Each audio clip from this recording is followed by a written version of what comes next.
The Silent Hours, Day 7, The Burnt Quarter. Where mercy and rubble share a page. The temple has been smoked for weeks now. The walls are down, and the carved cedar beams that took decades to fit together are a heap of charred wood. The scribes who knew which song went with which feast have been marched east in a long line toward Babylon. A man sits in the ruins and writes.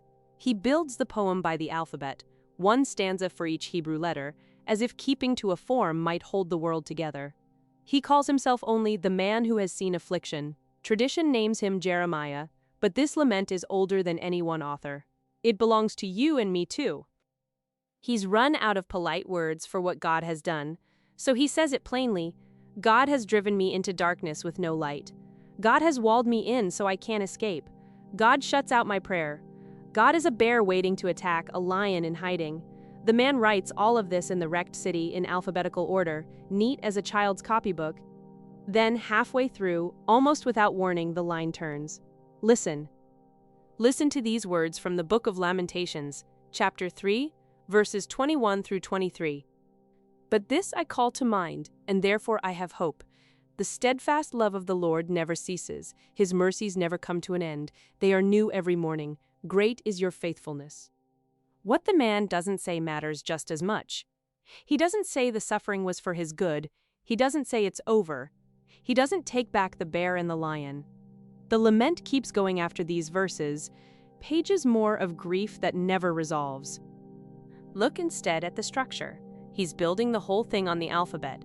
A stanza for the first letter, a stanza for the second, on down through all 22, as if the order of the letters could hold a city that has lost all its order. The alphabet is a handrail in the dark. When there's nothing left to feel, there's still the next letter to write, and then the one after that. And inside that frame, what the man does is remember. He calls something to mind, in Hebrew. The word is closer to I make myself remember. It's an act of will, not a feeling that shows up on its own. He makes himself remember that God's mercies are new every morning, and that memory sits down next to the bear in the cave, next to the child crying for bread. It doesn't push them out, it keeps them company. The verses that once moved you can start to feel worn out, having to be coaxed back to mind again and again. The man in the ruined city knew that work from the inside. The form isn't the feeling, the form is the handrail that stays bolted to the wall when the feeling lets go, one stanza fitted to the next, in order, all the way down. This is what hope looks like when the temple is rubble, a stubborn counting of mornings. God, the words have gone hollow. The verses I once knew by heart sit in my mouth like dry bread, and I don't feel what I'm supposed to feel when I say them. Help me make myself remember anyway that your mercies are new this morning. I can't taste it. Let me set the memory down beside the silence all the same. Hold the shape of me while the feeling is gone. Amen.